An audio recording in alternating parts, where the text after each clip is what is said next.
ہاتھ نیچے کرو, منہ کھول کے پڑھو.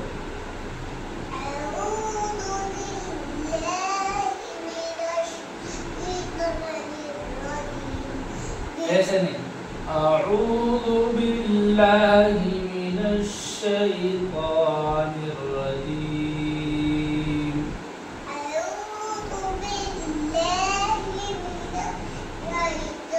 شی بڑا شی, اعوذ باللہ من الشیطان الرجیم.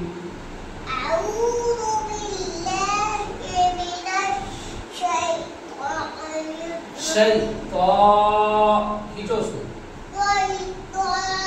منہ نہیں بنانا. من الشیطان شیطان الرجیم. منہ نہیں بنانا, منہ بنا کر نہیں پڑھنا, ایسے پڑھو.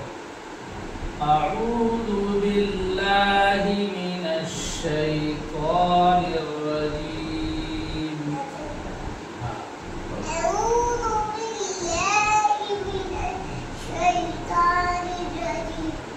ہاں شاباش شاباش شاباش.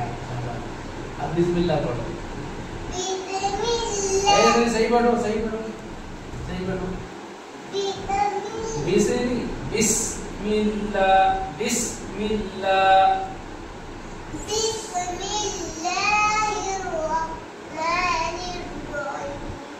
بسم اللہ الرحمن الرحیم.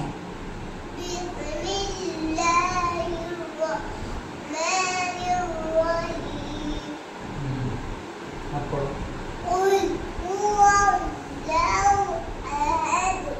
قل هو اللہ احد. شاباش شاباش. آگے پڑھو. ماشاء اللہ, ویری گڈ. آگے پڑھو.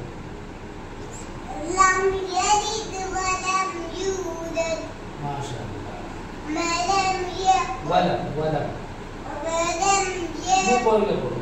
ولم ولم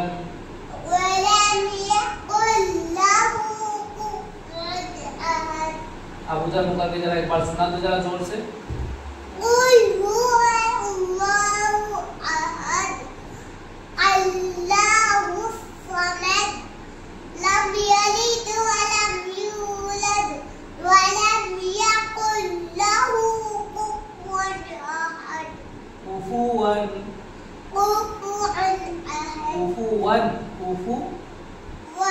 احد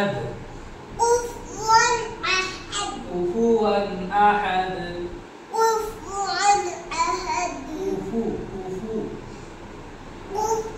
حلق سے نہیں نکالنا بیٹی. ماشاء اللہ. ادھر بیٹھو, ادھر بیٹھو. دیکھیے ناظرین, یہ ہماری لڑکی ہے چھوٹی سی, اس نے 5 منٹ میں یا زیادہ سے زیادہ 10 منٹ میں سورۃ الاخلاص یاد کی ہے. ماشاء اللہ. اب وہ بچی ہے, وہ ہر حرف کو حلق سے نکالنے کی کوشش کرتی ہے. وہ بھی تجربہ ہو جائے گا انشاءاللہ. یہ 4 سال کی ہے, اس کے لیے دعا کرو اللہ اس کو قرآن پڑھنا سکھلا دے, اس کو بہترین دین کی خادمہ, عالمہ, مبلغہ بنا دے. دعا کرو آپ لوگ. آپ کو یہ پیغام دینا چاہ رہے ہیں ہم کہ اگر بچوں کو تھوڑا سا وقت دیا جائے اور ان پر محنت کی جائے تو بغیر کتاب کے بھی وہ پڑھ سکتے ہیں. کتاب پڑھنا بھی ضروری ہے, لیکن بچپن میں بچوں میں کیچ کرنے کی صلاحیت ہوتی ہے. جب بڑے ہو جاتے ہیں تو پھر سمجھ کی صلاحیت ہوتی ہے. ابھی ان میں کیچ کرنے کی صلاحیت ہے, کیچ کرتے ہیں باتوں کو, پھر اس کو بولتے ہیں. تو ان کے دماغ میں آپ دین کی باتیں, اللہ رسول کی باتیں, قرآن کی احادیث کی باتیں داخل کر سکتے ہیں. طریقہ کیا ہے؟ روزانہ اپنے بچوں کو لے کر بیٹھیں اور ان کو سکھائیں, ان کو وقت دیں. دیکھو اس نے 10 منٹ میں یا 5 منٹ میں سورۃ الاخلاص یاد کی ہے. ماشاءاللہ بہت اچھے طریقے سے. اس طریقے سے 4 سال کی بچی نے سورۃ الاخلاص پڑھی ہے کہ اللہ معاف کرے ہمارے بڑے حضرات بھی جو عام طور پہ بوڑھے ہو گئے 70-80 سال کے نہیں پڑھ پاتے. بہت سارے نمازی, جیسے کہ میرا تو سابقہ پڑھتا ہے, نماز پڑھاتا ہوں, مسجد میں امام ہوں, تو عمر دراز لوگ بھی اس طرح نہیں پڑھ پاتے. وجہ کیا ہے؟ بچپن میں جو محنت ہو جاتی ہے، بچپن میں جو یاد کر لیا جاتا ہے وہ زندگی بھر یاد رہتا ہے. تو اپنے بچوں کو وقت دیں اور قرآن کی مشق کروائیں اور احادیث میں جو دعائیں منقول ہیں وہ دعائیں یاد کرائیں، سنتوں کا پابند بنائیں. اور ایک بات اور آپ سے یہ کہنا ہے کہ ان سے ایسے سوال کریں جیسے ہم بتاتے ہیں، بیٹا کھانا کون کھلاتا ہے؟ بولو، کھانا کون کھلاتا ہے؟ اللہ. ابا تو بیٹا تمہیں یوں کھلاتے ہیں. دیتا کون ہے کھانا؟ اللہ دیتا ہے. کپڑے کون دیتا ہے؟ اللہ دیتا ہے. زندگی کس نے دی؟ موت کون دے گا؟ اللہ. ہر چیز کس نے بنائی؟ اللہ نے. سب کا مالک کون؟ اللہ. سب کا خالق کون؟ پوری دنیا کو کس نے پیدا کیا؟ اللہ نے. اللہ نے پیدا کیا. تو ایسے سوال کریں آپ بچوں سے کہ اللہ کی محبت اور اللہ کی عظمت اور اللہ کی کبریائی بچوں کے دل و دماغ میں اتر جائے.